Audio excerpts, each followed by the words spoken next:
প্রশ্ন, শাক্ত পদ রচনায় সাধক রামপ্রসাদ সেনের প্রতিভার পরিচয় দাও। উত্তর, গড়ন্ত যাবে গড়াগড়ি, গানে হব ব্যস্ত। উক্তিটি বিদ্যাসুন্দরের রচয়িতা রামপ্রসাদ সেনের। তার শাক্ত পদে গ্রন্থলব্ধ পাণ্ডিত্যের পরিচয় দূর হয়ে যায়। রামপ্রসাদ রূপক প্রতীকের আড়ালে বিশ্বজননীকে লুকিয়ে রেখেছেন। আমরা মাতার বরাভয় লাভ করে নির্ভয় হয় অনাবিত শিশুর বেশে তার কোলে ঝাঁপিয়ে পড়ি।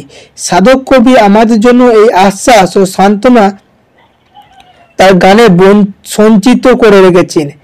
বাইরের প্রতিকূল শক্তি যত দুর্ময় হোক না কেন, জননী কালিকার স্নেহধন্য আশ্রয় পেলে আমরা যমরাজকে অবহেলা করতে পারি।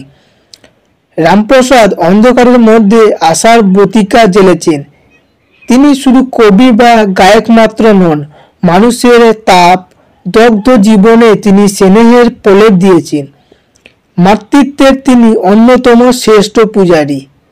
তবে তার পূর্বে বাংলার চণ্ডীমঙ্গল কাব্যের স্থানে স্থানে শাক্ত পদাবলী আভাস ফুটে উঠলেও রামপ্রসাদের কণ্ঠে শ্যামাসঙ্গীত শতধারায় প্রভাবিত হয়েছে। তাই তাকে শাক্ত পদাবলীর প্রথম পূজারী বলে ধরা যায়। রামপ্রসাদ পদাবলীকে এইভাবে বিভক্ত করা যেতে পারে। ক. উমা বিষয়ক বা আগমনী ও বিজয়া। খ. সাধন বিষয়ক বা তন্ত্র সাধনা। গ. দেবীর স্বরূপ বিষয়ক। ঘ. তত্ত্ব দর্শন ও নীতি বিষয়ক। ইয়. কবির ব্যক্তিগত অনুভূতি বিষয়ক ইত্যাদি। অবশ্য রামপ্রসাদের আগমনী ও বিজয়া গানের সংখ্যা নগণ্য। কাব্যোৎসক এমন কিছু প্রশংসার যোগ্য নয়। বৎসরান্তে উমার হিমাচল ভবনে আগমনে চারিদিকে যখন আনন্দের স্রোতে বয়ে যাচ্ছে, তখন দারিদ্র্যের কথা স্মরণ করে গিরিরানী বলেন, জনক তোমার গিরি প্রতিজনম ভিখারি, তমা হেন সুকুমারী দিলাম দিগম্বরে। মেনকা এই মনোবেদনা কবি বেশ আন্তরিকভাবে ফুটিয়ে তুলেছেন। তবে পরবর্তী কবি, সাধক ও গায়কগণ, বিশেষত কবিয়াল্লাগণ এই পর্যায়ের পদে অধিকতর নিপুণতা দেখিয়েছেন। রামপ্রসাদ স্বয়ং তন্ত্র সাধক ছিলেন। এই সাধনায় তিনি সিদ্ধি লাভ করেছেন, এরূপ জনশ্রুতি আছে। তার গ্রামে এখনও তার সাধন ধর্মের ধ্বংসাবেশ লক্ষ্য করা যায়। তন্ত্রভক্ত সাধনা মূলত সাধকের দেহকেন্দ্রিক সাধনা।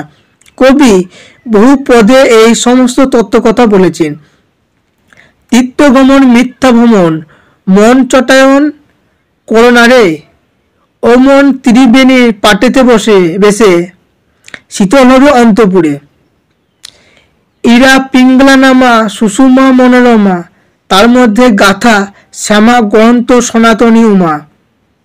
তিনি যে তান্ত্রিক গ্রন্থ অবলম্বনে ও গুরু নির্দেশে তন্ত্র সাধনা করতেন তার ইঙ্গিত এই সাধন ভজন গ্রন্থে পাওয়া যায়।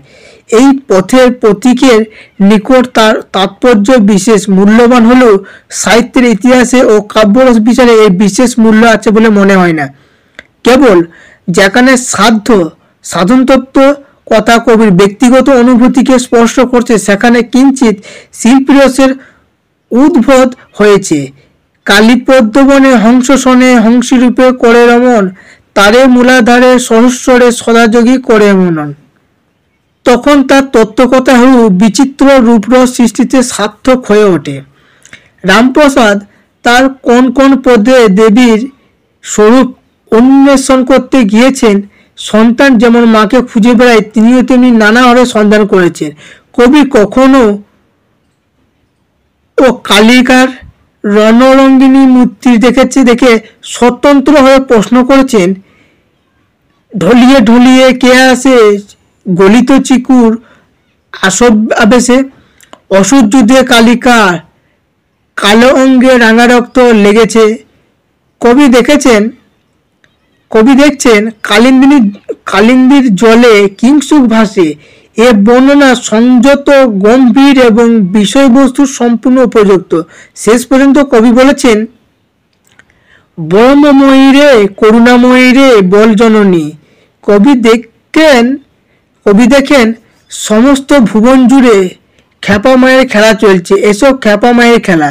এই খ্যাপার খেলায় রামপ্রসাদও যোগ দিয়ে প্রবাহমান বিশ্বে ভেলা ভাসিয়ে নিশ্চিন্ত মনে বসে আছেন। কবি তীর্থ দর্শন কামনা করেন না, কারণ মায়ের পদতলে পড়ে আছে গয়া গঙ্গা বানারসি। কাশী ধামে মোহমুক্তি হয়, কিন্তু কবি তো মোহমুক্তির অভিলাষী নন। মাতা পুত্রের বাৎসল্য লীলার স্নেহ মধুর ভাবই তার কাম্য। তার সেই বিখ্যাত উক্তি, চিনি হওয়া ভালো নয় মা, চিনি খেতে ভালোবাসি। ব্রহ্মময়ী সাযুজ্য লাভ নয়, তার সঙ্গে লীলারসই তার একান্ত কাম্য। কবি অবশ মনকে তত্ত্বের কষাঘাতে শাসন করতে চেয়েছেন। বিষয়রসে আখণ্ড মগ্ন পার্থিব মনকে সম্বোধন করে কবি বলেছেন, ও তোর ঘরে চিন্তমণি নিধি দেখিস না রে বসে বসে। তবে বিষয়াসক্ত মনকে তিনি ভর্ৎসনা করতে ছাড়েননি। রইলি না মন আমার বসে, তেজ্জি কমল দলের অমল, মধুমত্ত হলি বিষয়রসে। অবশ্য মনের অধোগতির জন্য মনকে দায়ী না করে কবি শ্যামা মায়ের প্রতি অনুযোগ করে বলেন, তুমি বাজিকরের মেয়ে শ্যামা, যেমনি নাচাও তেমনি নাচি। তুমি বাজিকরের মেয়ে শ্যামা, যেমনি নাচাও তেমনি নাচি। এমনি করে অশান্ত দুর্বল মনকে শ্যামা মায়ের চরণে সঁপে দিয়ে কবি নিশ্চিন্ত হয়েছেন। তবে একটু অবহেলিত হয়ে আলোচনা করলে দেখা যাবে, কবি যে একটি বিশেষ সামাজিক দুর্যোগে জন্মগ্রহণ করেছিলেন তা তিনি গোপন করেননি। বিষয় বুদ্ধিতে অপুষ্টি তোটার জন্য তার অর্থাভাব কোনোদিনই ঘটেনি। তবু তিনি সান্ত্বনা সুরে বলেছেন, তুমি এ ভালো করেছো মা, আমায় বিষয় দিলে না। কখনো সংসারের দুঃখে ব্যথিত কবি বলেন, এই সংসারে সঙ্গ সাজিতে সার হলো গো দুঃখে ভরা। কখনো বা আত্মনাদ করে বলেন, মাগো নিম খাওয়ালে চিনে বলে, কথাই কর ছলে, মিঠার লোভে তিতো মুখে সারাটা দিন গেল। এখন জীবন প্রান্তে পৌঁছে কবি কি করবেন? এখন সন্ধ্যাবেলায় ঘরের ছেলে ফিরে চলে। রামপ্রসাদ বিশ্বজনীর সেনাঞ্চলে ঠাঁই চেয়েছেন, মৃত্যু ভীতিও বিদায় নিয়েছেন, যারে সমন যাবে ফিরে। রামপ্রসাদের জনপ্রিয়তার একটা কারণ, বাস্তব দুঃখকে তিনি বৈষ্ণব পদাবলীর মতো সূক্ষ্ম রসে পরিণত করেননি। তাকে স্বীকার করে তা থেকে মুক্তির পথ খুঁজেছেন। দুঃখ বেদনা থেকে পলায়ন নয়, তার দ্বারা আচ্ছন্ন হয়ে নয়, আদশক্তির কৃপায় কবি সমস্ত দুঃখ ত্যাগ করে মুক্তির পথ খুঁজেছেন। আমি কি দুঃখের ডরাই, ভরে দাও দুঃখ মা, আর কত চাই।